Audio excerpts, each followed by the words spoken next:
Elhamdülillahi Rabbil alemin ve salatu ve selamu ala abdihi ve rasulihi Muhammedin ve ala alihi ve sahbihi ve tabi'ihi mecmain. Bu müşriklerinin eli Peygamber sallallahu aleyhi ve sellem'ge, şuşu şista bulgan kişiге, pak bulgan, dereceli bulgan kişiге, qarata bulgan, pişirak işlerin qaybirsinin gina tasvirluları buldu. Emine şuşu sahabeler arasından bulgan, zayıf bulgan, kullar bulgan kişilerge düşken sınavlarını indi biz tasvirlab bitire almayız. Misal için bunda Peygamber sallallahu aleyhi ve sellem'ge şangan her bir sahabege qarata özünün kabilesi, özünün halkı, özünün hujası türlüden türlü şuşu bugünkü gün tili bilen aytkanda sanksiyalar kullandı. Misal için Mus'ab ibn Umeyr ol öz zamanның yaşlarının en yaxşı terbiyelengeni bula. Anı yaxşı gailede üse ana bir vakitte da malını da, ana bir vakitte da kiyimini de, bir vakitte da İslam ayının da beyesine qarab durmuşa ana alıp bire turgan bulalar. Bik нык qaralgan jigit bula. Anın dinge kiruын bilgeç, anası anı үйден quvып çıqara, hem mine şu kıska gına vakit içinde anın şuşu neleri teni yılan tirisine kibikке eğlendi diye. Yani köpşöklep düştü şuşu sicilden hem inde şuşu bulgan hava şartlarından. Sa'd ibn Abi Waqqas şulay yaşkina yigit idi. Ol ayttık bitin 4-nji bolup İslam dinini kabul ete deyip hem anın enisi Sa'dga karşı çıkıp ayta. Sen de yeyse dininden kiri qaytasın, yeyse min de açlık iğlan ete, min açlıkka ulem. Sena de bütün şuşu uyatı bulacak diye. Hem Sa'd ibn Abi Waqqas enisin bitnik yarata turgan bular. Hem ol her günü kelip ugitley turgan bular. Ey anam diye. Sen de aşab al ezrek, işib al diye. Lakin indi enisi qatı bular şuşu sözünde hem günlerin bir günde Sa'd ibn Abi Waqqas ayta, ey anam diye, senin de min canın bulsa diye. Hem bir artla alar diye, seni taşlap kete turgan bulsalar diye. Men şuşu dinimden bir vakitte da vaz keçmem diye. Yani bir adım da artqa atlamam diye.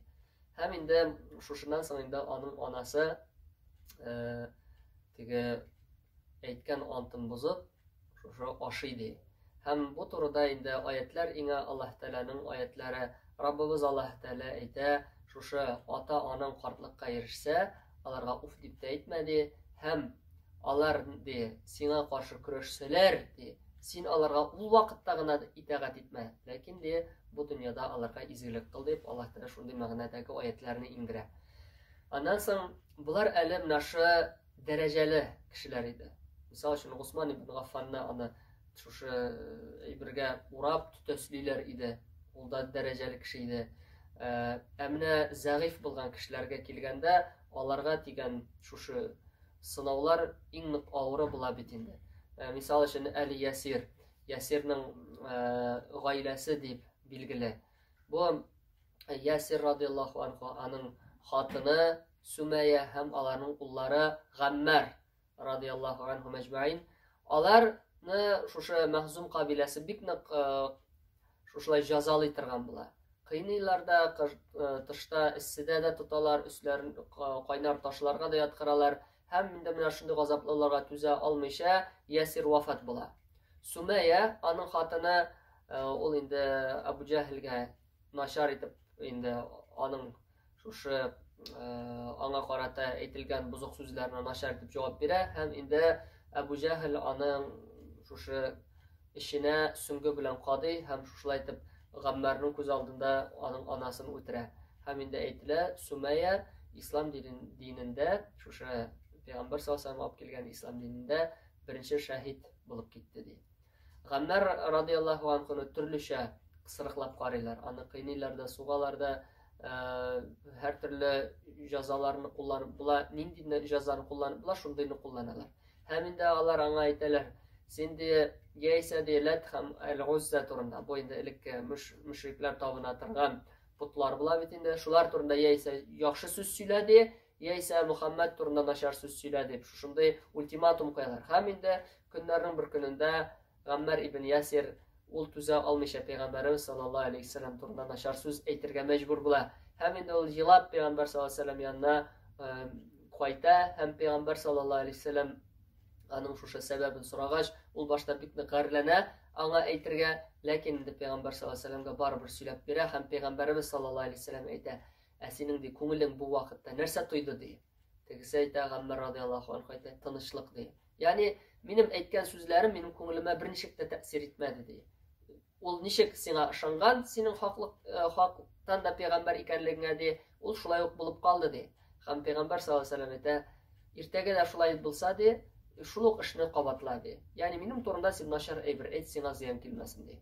Һәм инде Пәйгамбәр саллаллаһу алейхи вассалам бик нык борчыла торган була. Ләкин шушы үзенең сахабаларына аның ниндидер бер ярдәм кулы суза алмый. Шуңа күрә ул мисал өчен шул Гаммар ибн Ясирның гаиләсенә әйтә: "Әйди, Ясирның гаиләсе ди, сабыр итегез ди. Дөреслектә сезгә җәннәт әзерләнгән ди." Шушы зәгыйфләр арасыннан Билал радиллаһу анһу була. Умайя ибн Халафның кулы була. Умайя ибн Халаф Билал ибн Рабах радиллаһу анһуны балаларга биреп чыгарып җибәрә торган була. Аның инде муенына җип бәйләп, һәм инде балалар аны шушы эт урынына сүрәп йөртә торган булалар. Яисә инде шул ук Билал радиллаһу анһуны кайнар көн иссе булган вакытта ташлар, кумнар кызгач, Билал радиллаһу анһуны яткырып куя торган булалар. Кыйныйлар һәм инде өстенә кызыл зур таш куя торган булалар кайнарына. Ул ди, син ди диннән чык дигән сайын ул һаман да ахад, ягъни Аллаһ Тәала бер генә дип шушы сүзләрне әйтә торган була.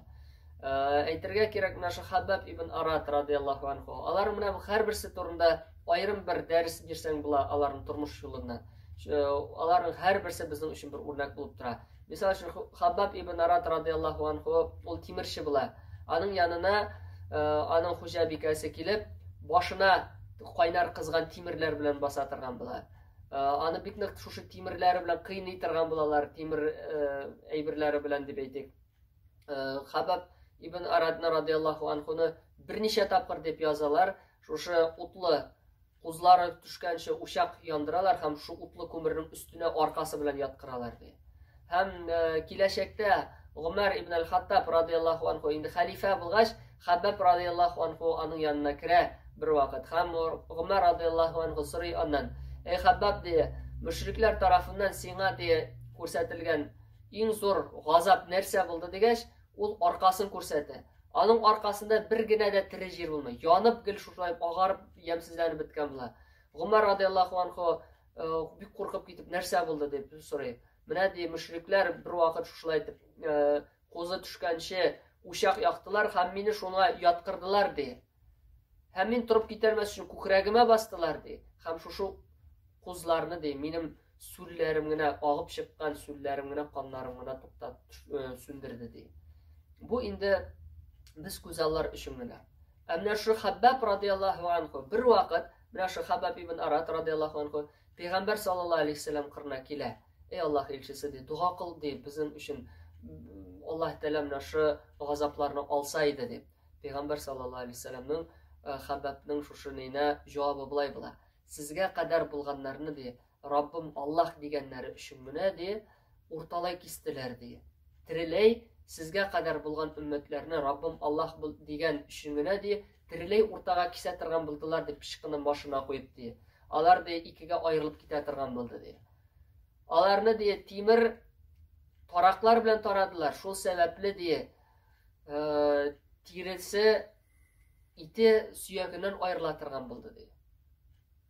Әлбәттә ди Аллаһ Тәала үзенең эшен ахыргача уңышлы тәмамланачак ди. Сез ди ашыгасыз, сабыр итегез дип Пәйгамбәр саллаллаһу алейхи вассалам Хаббаб радиллаһу анһуга җавап бирә. Һәм инде башка мөселманнарга да төрле сынаулар килә, ләкин алар Аллаһ Тәаланың рәхмәте белән сабырлык күрсәтәләр һәм инде Аллаһ Тәаланың әҗренә өметләнәләр. Һәм аларның менә шушы җәзаларга шулай итеп җавап бирә алулары бик күп мөшрикләрнең инде теге уйлый белә торган мөшрикләргә ул теге шундый ни сорау тудыра иде. Ничек ди без буларның гәүдәләрен, тәннәрен без аларның зыян сала алабыз, ләкин иманнарына берничек тә зыян салып булмый дип. Аллаһ Раббыбыз һәр барчаларыбызга да килгән сынауларны яхшы гына, уңышлы гына үтәргә насыйп әйләсен. Ахыр урыннарыбызны җәннәтләрдә кылсын һәм иң югары җәннәтләрдә Пәйгамбәребез белән очрашырга насыйп әйләсен.